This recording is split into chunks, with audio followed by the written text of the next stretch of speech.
Assalamualaikum warahmatullahi wabarakatuh. Sebelumnya di sini saya izin mewakilkan teman-teman saya untuk menjelaskan presentasi dengan judul Perancangan Jaringan Komputer Perusahaan Konsultasi.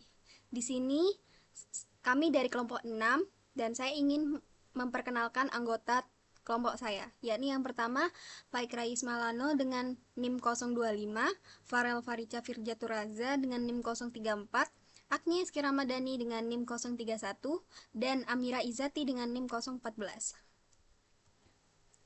Studi kasus ini yakni sebuah perusahaan kecil yang bergerak di bidang konsultasi ingin membangun jaringan komputer di kantor pusatnya yang terdiri dari satu lantai dengan 3 ruang kerja utama dan ruang server. Setiap ruang kerja memiliki sekitar 8 komputer yang harus terhubung ke jaringan, dan semua komputer tersebut harus saling dapat berkomunikasi sekaligus mengakses internet melalui satu koneksi utama. Perusahaan juga ingin mengimplementasikan keamanan jaringan minimal dengan membuat beberapa segmentasi jaringan agar trafik data bisa terkontrol, serta mengoptimalkan penggunaan IP agar efisien. Selain itu, mereka ingin memastikan ada sistem cadangan routing sederhana jika terjadi gangguan di salah satu perangkat jaringan. Rumusan masalah, tujuan, dan manfaat. Untuk rumusan masalah terdiri dari bagaimana merancang jaringan dengan topologi hybrid, star, dan tree yang sesuai dengan struktur fiksi kantor, apa saja perangkat jaringan yang sesuai untuk menunjang konektivitas dan keamanan, bagaimana membagi alamat IP secara efisien dengan teknik subnetting, bagaimana cara memastikan komunikasi yang optimal dan aman antar subnet, bagaimana melakukan pengujian jaringan untuk memastikan fungsi dan keamanannya. Tujuan, merancang jaringan komputer dengan topologi hybrid, menentukan perangkat jaringan yang tepat, menerapkan subnetting untuk efisiensi pengalaman IP, mengkonfigurasikan jaringan sesuai dengan segmentasi dan kebutuhan fungsional, melakukan pengujian untuk validasi fungsi jaringan, dan yang terakhir untuk manfaat, memberikan gambaran teknis pembangunan jaringan kantor kecil berbasis topologi hybrid, memberikan dokumentasi lengkap dari desain hingga pengujian jaringan, menjadi acuan untuk pengembangan jaringan skala kecil hingga menengah. Nah, di sini alasan kita memilih topologi hybrid, yakni gabungan dari star dan tree. Berikut adalah kelebihan topologi jaringan hybrid, yakni gabungan topologi bintang dan pohon yang relevan untuk studi kasus kantor kecil. Kelebihan topologi hybrid, yakni yang pertama ada fleksibel dan mudah dikembangkan. Gabungan dua topologi ini membuatnya mudah ditambahkan node atau komputer tanpa mengganggu struktur yang sudah ada. Cocok untuk kantor yang mungkin akan bertumbuh dan menambah ruang kerja di masa depan. Yang kedua ada mendukung segmentasi jaringan. Yang ketiga ada kontrol traffic yang lebih baik. Yang keempat isolasi gangguan lokal. Yang kelima skalabilitas tinggi. Dan yang terakhir ada manajemen terpusat. Nah, berikut adalah diagram topologi jaringan yang lengkap yang telah dirancang dan disimulasikan menggunakan Cisco Packet Tracker. Di sini terdapat perangkat jaringan dan fungsinya, yakni yang pertama inter-VLAN routing yang merutekan lalu lintas data antar segmen jaringan yang berbeda atau antar ruang kerja dan ruang server. Gateway redundant menyediakan gateway default yang andal untuk semua perangkat di LAN menggunakan HSRP. Firewall untuk menerapkan aturan keamanan melalui Access Control List atau ACLS untuk mengontrol dan membatasi akses antar segmen. Gerbang internet menjadi gerbang utama bagi seluruh jaringan untuk mengakses internet melalui default router. Selanjutnya ada router internet atau RTR iNet. Router ini berfungsi sebagai simulasi gateway ISP atau internet. Tujuannya adalah untuk menjadi titik akhir dan koneksi internet perusahaan dan digunakan untuk menguji konektivitas keluar atau outbound. Switch core atau SW core berfungsi sebagai agregator utama atau pusat koneksi di dalam LAN. Switch ini menghubungkan semua switch, akses, dan kedua router utama, memastikan trafik dan semua segmen dapat mencapai gateway. Switch access, yakni ada SWRK 1, 2, 3, dan SW server Ini berfungsi sebagai perangkat layer 2 yang menyediakan konektivitas fisik untuk perangkat akhir atau PC dan server. Switch ini bertanggung jawab untuk menempatkan setiap perangkat. Dan yang terakhir ada PC dan server, merupakan perangkat akhir atau host yang menjadi pengguna layanan jaringan. PC digunakan oleh karyawan di setiap ruang kerja, sedangkan server menyediakan layanan terpusat atau dalam simulasi ini layanan web. Dan slide selanjutnya akan dilanjutkan oleh teman saya. Selanjutnya yaitu skema pengalamatan IP. Untuk memenuhi kebutuhan efisiensi penggunaan alamat IP, digunakan skema pengalamatan IP terstruktur yang membagi blok alamat private 192.168.1.0/24 menjadi beberapa subnet yang lebih kecil. Tabel berikut merangkum alokasi alamat IP untuk setiap segmen. Yang di tabel di sini ada 3 nama segmen, itu ruang kerja 1, 2, dan 3. Dan seperti yang telah terlampir di tabel-tabel ini. Baik, untuk selanjutnya itu pengujian dan hasil simulasi. Serangkaian pengujian dilakukan untuk memvalidasi fungsionalitas dan keandalan jaringan, meliputi pengujian konektivitas intra-VLAN, ping antar PC dan dalam satu ruang kerja. Lalu pengujian konektivitas inter-VLAN, ping antar PC di ruang kerja yang berbeda dan antara PC dengan server. Lalu pengujian akses internet, ping dari PC ke gateway, simulasi internet atau RTR internet. Lalu pengujian layanan aplikasi, akses layanan web dari PC ke server menggunakan browser. Lalu pengujian aturan firewall, ACL memverifikasi bahwa trafik yang dilarang memang gagal dan yang diizinkan berhasil. Lalu untuk pengujian redundansi HSRP, simulasi kegagalan pada router utama untuk memastikan router cadangan mengambil alih. Lalu selanjutnya, aturan untuk ruang kerja 1 VLAN 10. Yang pertama, kebijakannya pengguna di ruang kerja 1 dilarang sepenuhnya untuk mengakses perangkat apapun yang berada di ruang server VLAN 40. Aturan ini diterapkan untuk mengisolasi segmen ini dari server yang mungkin berisi data sensitif. Akses ke ruang kerja lain dan internet tetap diizinkan. Implementasinya dibuat ACL bernama ACL_VLAN10_IM dan diterapkan pada subinterface VLAN 10 Gb Ethernet 0/0.10 dengan arah di kedua router. Lalu yang kedua, aturan untuk ruang kerja 2 VLAN 20, kebijakannya pengguna di ruang kerja 2 hanya diberikan akses terbatas ke ruang server. Mereka hanya diizinkan mengakses layanan web HTTP port 80 dan HTTPS port 443. Pada server 0, IP 192.168.1.52, semua jenis akses lain ke server 0 atau perangkat lain di VLAN 40 dari VLAN 20 akan diblokir. Lalu untuk implementasi, dibuat ACL bernama ACL_VLAN20_in dan diterapkan pada subinterface VLAN 20 Gb Ethernet 0/0.20 dengan arah kedua router. Lalu untuk konfigurasi keamanan dan firewall, untuk mengontrol lalu lintas antar segmen dan memenuhi kebutuhan keamanan dasar, digunakan akses control list ACLS pada router utama RTR-A dan RTR-B. ACL yang diterapkan adalah name extended ACL yang memungkinkan kontrol detail berdasarkan IP, protokol, dan port. Kebijakan ini mengatur akses dari ruang kerja ke ruang server, sementara akses antar ruang kerja dan ke internet tetap diizinkan. Berikut adalah rincian aturan yang diimplementasikan. Yaitu ada yang ketiga aturan tadi. Lalu berikutnya, saran pengembangan. Meskipun jaringan yang dirancang sudah memenuhi kebutuhan saat ini, ada beberapa saran pengembangan yang dapat dipertimbangkan untuk masa depan. Yang pertama, implementasi firewall dedicated. Untuk keamanan yang lebih kuat dan canggih, disarankan untuk menggunakan perangkat firewall dedicated daripada hanya mengandalkan ACL pada router. Lalu penambahan jaringan nirkabel Wi-Fi, menambahkan wireless access point (WAP) di setiap ruang kerja untuk menyediakan konektivitas bagi perangkat mobile seperti laptop dan smartphone. Lalu migrasi ke dynamic routing.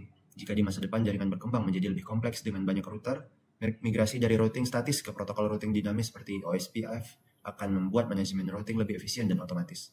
Lalu redundancy link 1, untuk meningkatkan keandalan akses internet, perusahaan dapat mempertimbangkan untuk memiliki 2 koneksi internet dari 2 ISP yang berbeda.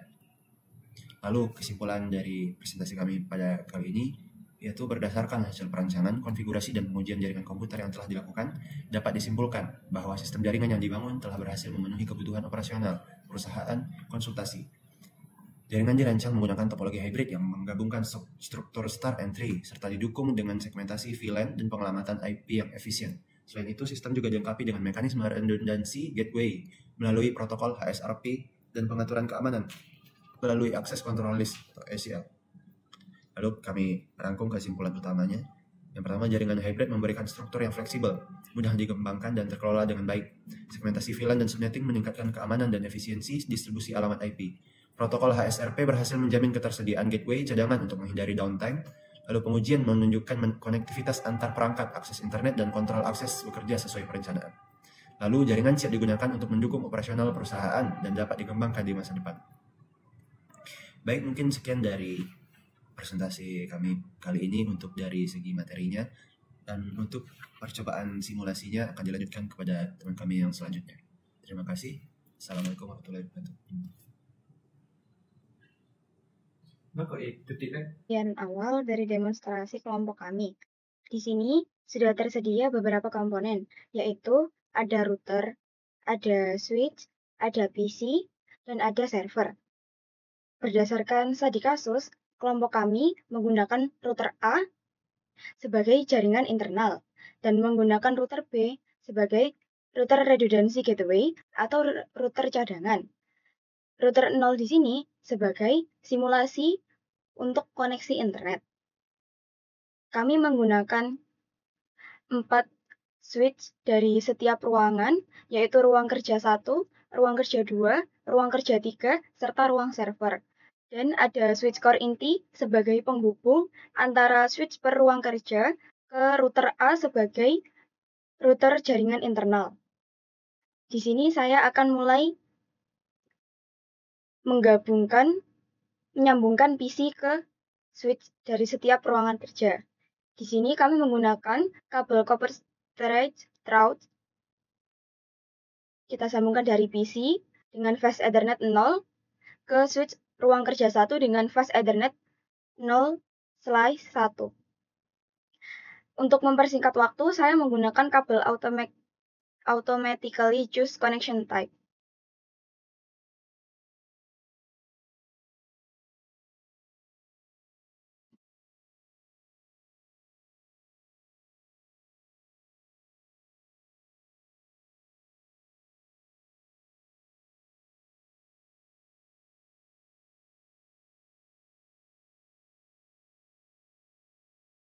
Berikutnya, kita akan memberikan warna untuk bagian di setiap ruangan.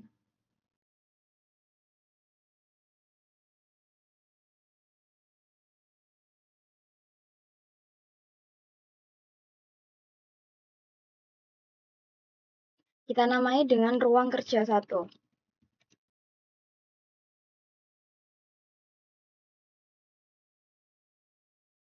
Berikutnya, kita akan sambungkan PC dari ruangan 2 ke switch yang ada di ruang kerja 2 juga. Dengan fast Ethernet 0 ke fast Ethernet 0/1. Seperti di ruangan 1 sebelumnya, untuk mempersingkat waktu, saya menggunakan automatically choose connection type.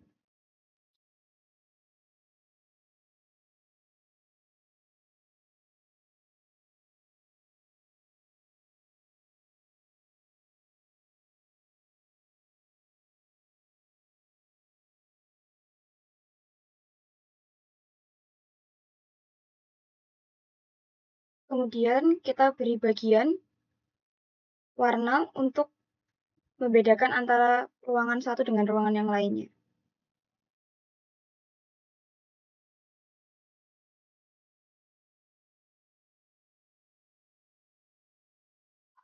Kita beri nama dengan ruang kerja 2.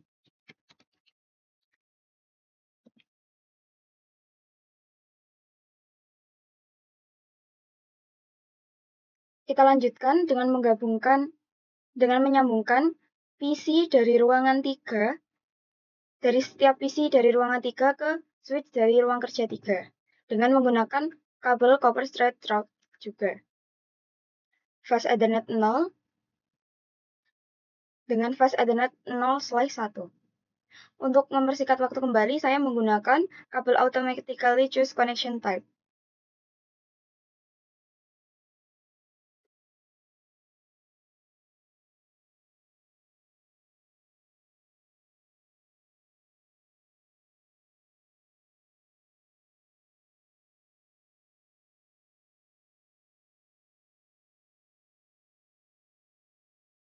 Kemudian kita beri warna untuk membedakan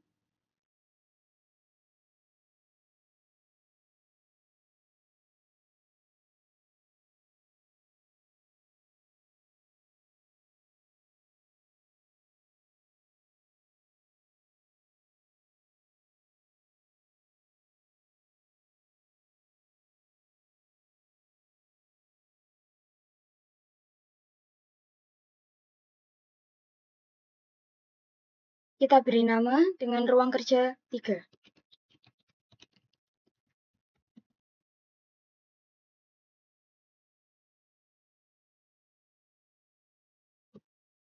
Selanjutnya kita gabungkan server dengan ruang server, switch ruang server. Fast Ethernet 0 ke Fast Ethernet 1. Kemudian kita beri warna juga.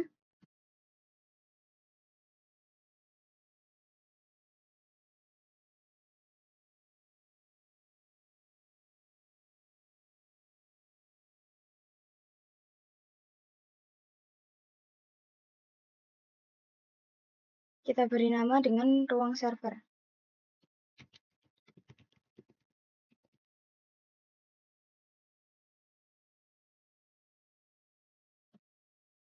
Selanjutnya kita akan menggabungkan tiap-tiap switch pada ruang kerja 1, 2, 3, serta ruang server ke switch core dengan menggunakan kabel copper thread route.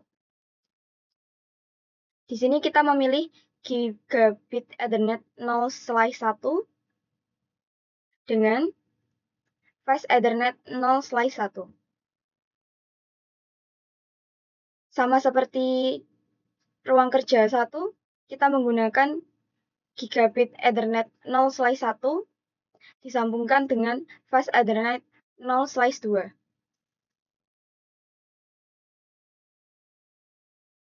Di ruangan 3, kita juga menggunakan Gigabit Ethernet 0/1 ke Fast Ethernet 0/3. Yang terakhir, kita menggabungkan ruang server dengan Gigabit Ethernet 0/1 ke Fast Ethernet 0/4. Untuk mempersingkat dan mempercepat agar jaringan mudah terhubung, kita akan menggunakan fast forward time. Selanjutnya, kita akan menghubungkan switch core sebagai penghubung antara switch per ruang kerja dengan router A. Di sini router A itu sebagai jaringan internal. Kita menggunakan Gigabit 0/1 menuju dengan Gigabit Ethernet 0/0. Kita lakukan hal yang sama dengan router B. Router B di sini sebagai router cadangan. Kita memilih Gigabit Ethernet 0/2 ke Gigabit Ethernet 0/0. Kemudian, kita pilih kabel copper crossover untuk router A ke router 0 dengan Gigabit 0/1 ke 0/0. Begitu juga dengan router B, dimulai dengan Gigabit Ethernet 0/1 ke Gigabit 0/1 juga. Sekian dari saya, materi demonstrasi selanjutnya akan dijelaskan oleh teman saya. Terima kasih. Assalamualaikum warahmatullahi wabarakatuh. Di sini saya akan melanjutkan penjelasan dari Amira. Yang tadi Amira yaitu menjelaskan simulasi proses desainnya. Nah, tapi di sini saya akan menjelaskan hanya IP configuration-nya. Setiap komponen itu bagaimana, terus firewall-nya bagaimana, dan hasil pengujiannya bagaimana.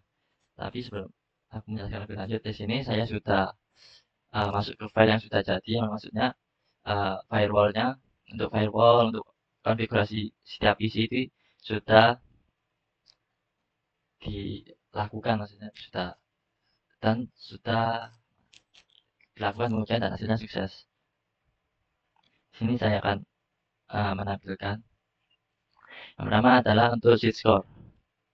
Sheet score, config, VLAN, database. Nah, Untuk segmentasi, kami menggunakan VLAN seperti yang terlihat di switchboard. Kami sudah membuat VLAN 10, VLAN nomor 20, VLAN nomor 30, dan VLAN nomor 40. Nah, untuk masing-masing ruang kerja dan ruang server yang memisahkan setiap segmen dalam broadcast domainnya. Lalu di sini juga ada VLAN nomor 99 dengan nama manajemen VLAN.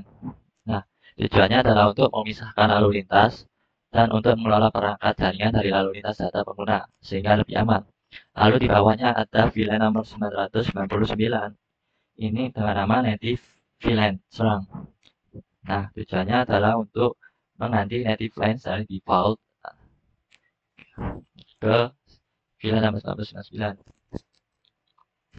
sehingga keamanan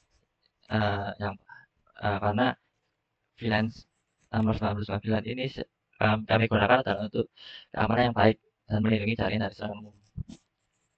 Lalu masuk ke PC0 di ruang kerja 1. Di sini kami akan menampilkan IP configuration-nya. Di sini kami menggunakan IP 192.168.1.4 dengan subnet mask 255.255.255 dan .240.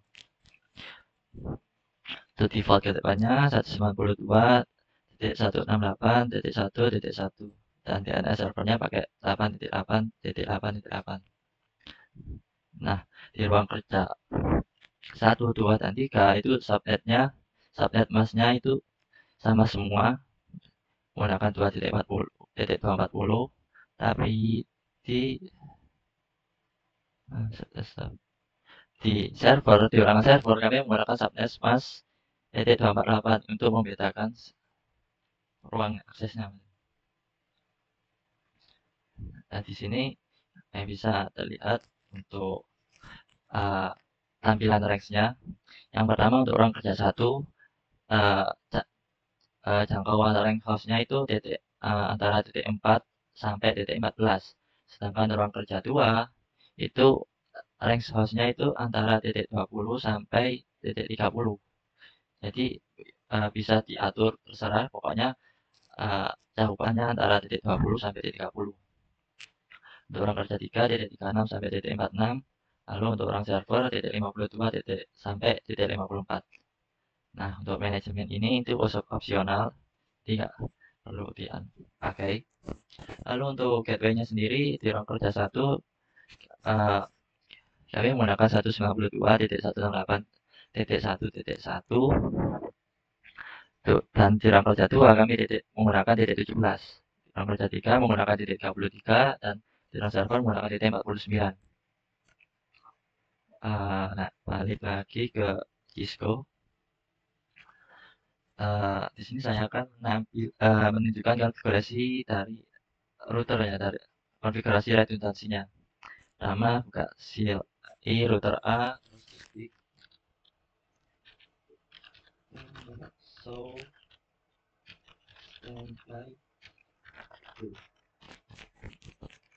Nah, di sini bisa terlihat untuk sistem cadangan gateway kami menggunakan HSRP.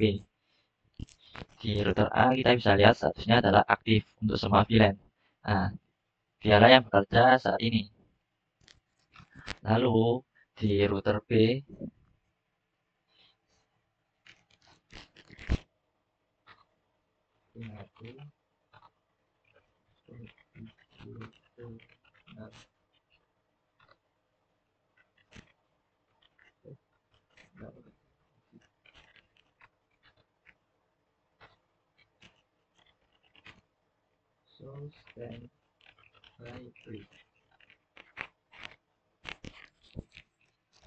Nah, bisa dilihat di sini di semua VLAN itu statusnya adalah standby, siap. Nah, di sini router B itu kayak sebagai router cadangan jika tiba-tiba router A mengalami kegagalan atau suatu masalah, nanti router B akan otomatis mengambil alih router A tersebut. Lalu di sini saya akan menunjukkan aturan dari firewall. Jadi hanya menampilkan satu aturan saja ya. Pertama, akses list ACL bilang 20 bin. Nah, di sini bisa terlihat untuk keamanan kami menerapkan akses control list. Sebagai contoh, ACL ini itu membatasi akses dari ruang kerja 2 ke server. Aturan ini hanya mengizinkan trafik web, HTTP atau HTTPS, dan secara eksplisit memblokir semua jenis trafik lainnya seperti ping. Lalu saya akan menunjukkan pengujiannya, hasil pengujiannya yaitu live testing. Pertama, di sini saya akan menguji antar PC di setiap ruang kerja. Baik, di sini saya akan melanjutkan. Di sini saya akan melakukan pengujian langsung. Yang pertama, di sini saya akan menguji antar PC di setiap ruang kerja. Pertama di ruang kerja 1, di sini saya akan menguji bisa dari PC 0 ke PC 1. Di sini hasilnya successful. Lalu di ruang kerja 2, hasilnya juga successful. Di ruang kerja 3, hasilnya juga successful. Lalu di sini saya akan melakukan pengujian dari PC 0 yang di ruang kerja 1 ke PC di ruang kerja yang lain. Misal dari sini PC 0 ke PC 14.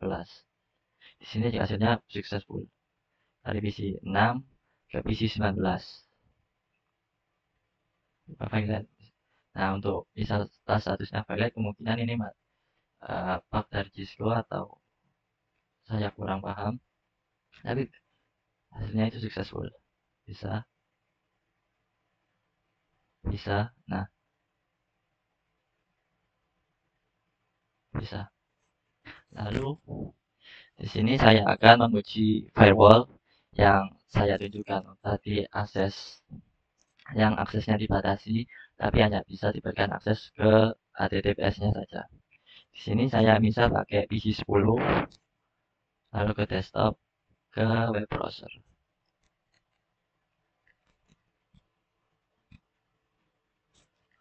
Nah, di sini kita bisa masukkan URL-nya, tapi sebelum mengisi URL, di sini usahakan server PT ini mana? Ini di bagian tab service, usahakan HTTPS dan HTTPS-nya menyala agar bisa melakukan pengujian. Nah, di sini masukkan HTTPS besar semua.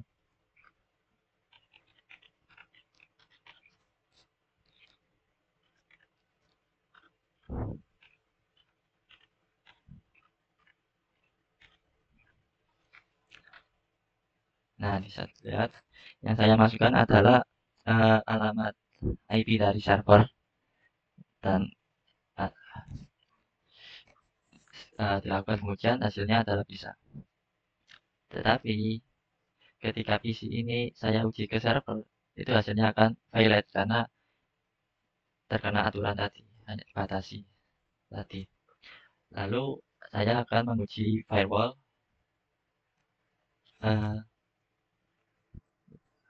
Sudah uji koneksi internetnya. Yang pertama di ruang kerja 1 ke router 0. Nah, router 0 ini adalah simulasi internet. Router A dan router B ini untuk jaringan internal dan redundansi gateway-nya tadi. Sini misal PC 0 ke router 0. Oh, violate, bentar. Kemungkinan masih bug lagi. Nah, successful. Bisa dilihat di sini source-nya PC 7 ke router adalah successful. Bisa coba lagi, hasilnya juga successful. Dari PC ini ke ruang kerja 3 ke internet, hasilnya juga successful. Dari server ke internet, hasilnya juga successful. Sini ke sini, hasilnya juga successful. Lalu di sini saya akan melakukan demo failover HSRP. Misal jika router A mengalami kegagalan, router B tersebut akan standby untuk mengambil alih router A tersebut. Di sini misal pakai PC 0, terus ke command prompt ketik ping mint 192.168.1.52, enter. Nah, di sini bisa dilihat reply from 1.2 destination has unreachable. Nah, di sini biarkan terbuka lalu masuk ke router A. Di sini misal kita matikan router A ya terlebih dahulu, configure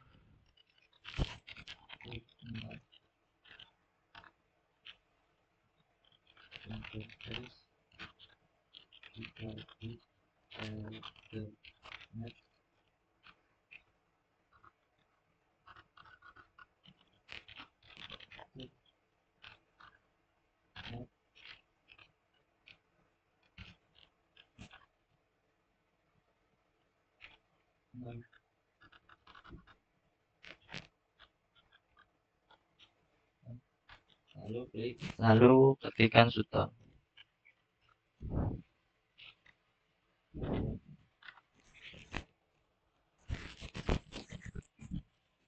Nah, di sini bisa dilihat kalau router A ke switchbar itu jalurnya merah.